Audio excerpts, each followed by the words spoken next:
नमस्कार, लोकसंदेश न्यूज मध्ये आपल्या सर्वांचे स्वागत। मी अक्रम शेख। पाहूयात आजच्या ठळक घडामोडी। देव तारी त्याला कोण मारी ही म्हण खरी ठरली आहे। बोधेगावचे उपसरपंच नितीनभाऊ काकडे हे आज सकाळी शेवगावला जात असताना शेवगावहून येणारी MH14 BT 0464 शेवगाव गेवराई ही बस नितीनभाऊ काकडे यांच्या ब्रीझा या कारला धडकली। नितीनभाऊ काकडे यांच्या कारचे मोठे नुकसान झाले आहे। पण देव तारी त्याला कोण मारी असे म्हणतात, ही म्हण ही खरी ठरली। नितीनभाऊ काकडे सुखरूप गाडी बाहेर पडले आणि बोधेगावला परत आल्यावर गावकरी मंडळी आणि देवाचे आभार मानले।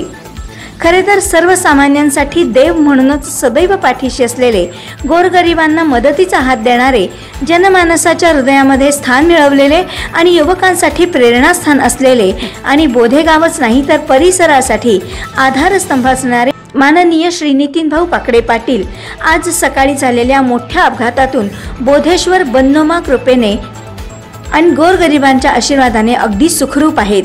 देवच देवाच्या पाठीशी संकटमोचन म्हणून उभा राहिला याचा प्रत्यय आला।